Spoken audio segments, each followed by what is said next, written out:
Well, gas was supposed to be Australia's next resources boom, the product that would get us through the rest of the resources as the rest of the resources sector slowed. Tens of billions of dollars have been invested in gas infrastructure in Australia in the expectation of lucrative LNG contracts supplying Asia in particular, contracts benchmarked against the oil price. Then along came the collapse in oil. Today, the price of a barrel is $41, about 55 Australian, and a far cry from the 96 US dollars even this time last year. As a result, the red ink has been flowing across the gas sector. Well, today, Origin Energy posted a statutory loss of $658 million, thanks largely to write-downs and impairments on gas assets and those lower oil prices. Shares slumped 13%. Well, its biggest infrastructure spend, a 37.5% share in the $25 billion AP LNG plant, is just weeks away from operation, while Chief Executive Grant King focuses on Origin's major cost-cutting drive. I spoke with him earlier. Grant King, it's good to chat again. Yeah, good to catch up. Your chairman said 15, 16 were transition years. They've become quite tough with the oil price. These write-downs, are you confident that, provided the oil price stays where it is, that these write-downs will be enough?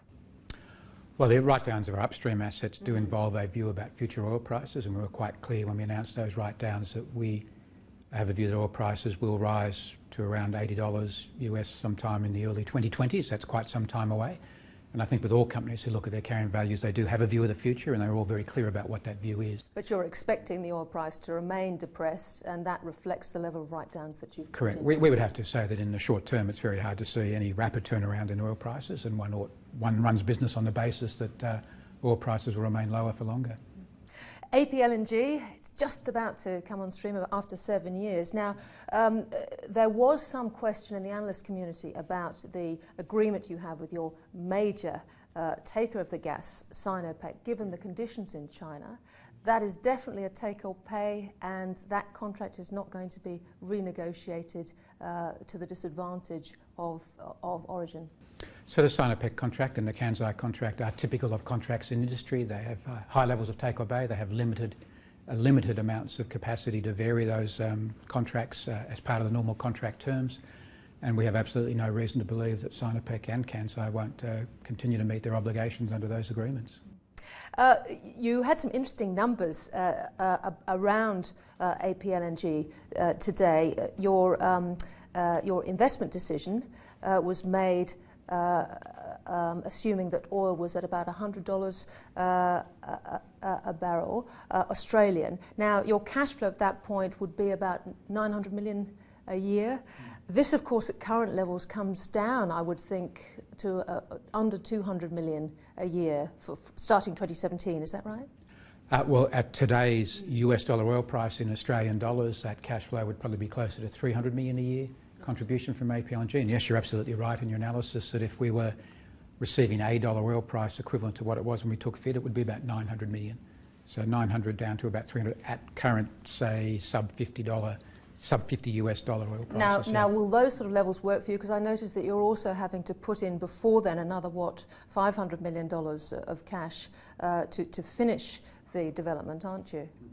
So our remaining funding for AP LNG, and we clearly want to make the distinction that we're funding more than the capital project. The capital project's almost completely finished.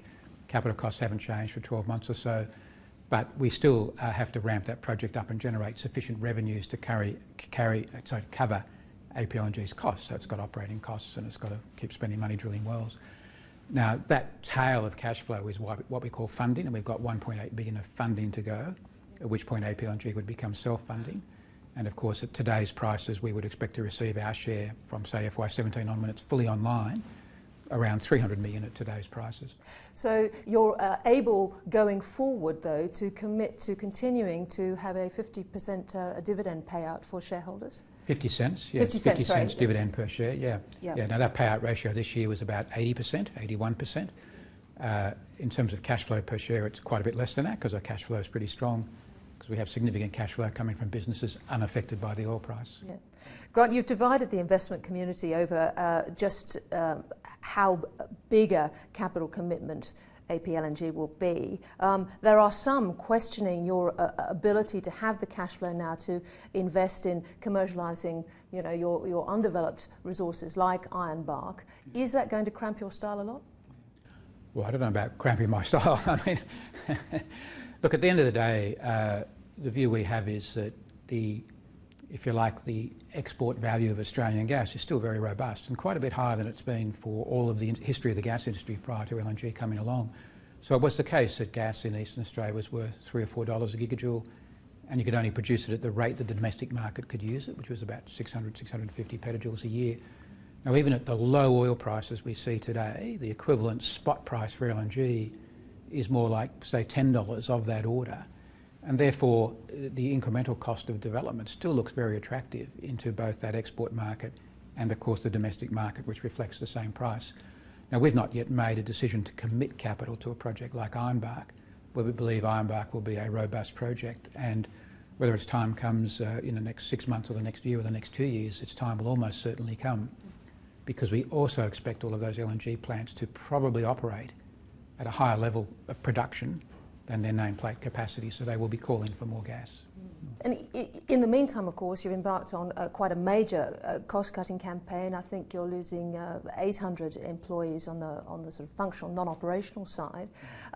Is there a lot more potential to bring down costs, do you think, going forward?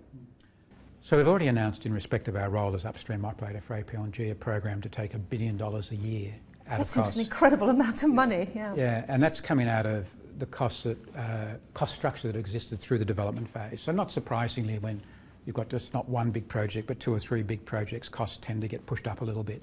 The trick is to chase those costs out and get them down to a more sustainable level. And so that's quite a big commitment to get $1 billion a year out of that APLNG cost structure. And as a 37.5% shareholder, that's where the benefit falls to Origin. In our other businesses, we have our programs to reduce operating costs as well, not of that same magnitude. But we now see the opportunity to target further what we call those functional costs, which are the costs that support the operations of the company. And as we focus down to these 2 core operating businesses, we can reduce those costs as well. That's what we call functional costs. Yes, we can take $200 million a year out of those costs. We've been looking at the international press and the discussion about Saudi Arabia and indeed the cost of shale gas in the United States and the ability of that industry to take costs out to become more efficient. Do you see a game changer here, and that oil prices could potentially stay lower for much longer?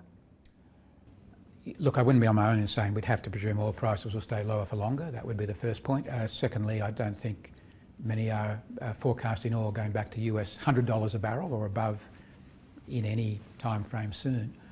I do think there's a view that oil price is getting so low that it is clearly going to have an impact on production. And I think one of the things that distinguishes the oil industry from perhaps other resource industries is that there is a lot of reinvestment of capital required to sustain production. So production will fall from conventional, from existing producing resources through time, simply because cash flows are limited, not the same amount of money's going in. But it's a brave call to say when that balances out in respect of the new supply coming out of the US. That's the first point. I think the second key point implicit in your question is that the US shale industry, as it is, has shown a remarkable capacity to take costs out and reduce its cost structure. And I think there's a reasonable analogue there, because what we're doing here in Australia with our CSG is essentially the same. It's unconventional gas produced onshore, lots of wells, lots of logistics, lots of infrastructure, and therefore a lot of learning. So I think that we can also look to the US and say it's dramatically changed the oil production and gas production environment. But there's also some very important lessons for where we can take costs to as well.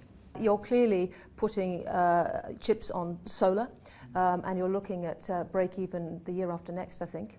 Now, at what stage do you think solar could, for Origin, become a really major contributor to your bottom line? Look, difficult to say, certainly not in the next year or two, because solar costs are coming down relentlessly, and whether it's on rooftops or utility scale, the phenomena we've seen over the last 5 years or so with falling costs will continue. Subsidies will come off, so that will slow it down a little bit. You've got falling costs but falling subsidies. But there's no question that the outlook for solar, photovoltaics that is, will continue to see those costs fall. I think that it will play a significant role, and particularly driven by the mandatory renewable energy target, through the 2020 plus period. I think to meet that target will require quite a large amount of utility scale solar. Because in the meantime, I mean, investors look at yourself, and obviously they look at AGL as a comparison. Yeah. They've got coal. Yeah. Your bets are on gas and into solar. Is that how investors should see the two investments? I think your observation is correct, and the difference in view probably is driven by the fact that we feel renewables will clearly play a role because it's mandatory. We'll supply 25 and probably more % of the energy. And we also think that coal, and we do have coal-fired power station, Narrabeen, is more problematic in the longer term.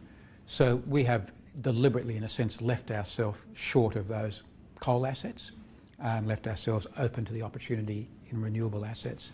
And so that is a conscious choice, and we think that if we took a 5 to 10 year view, that would be the right call to make.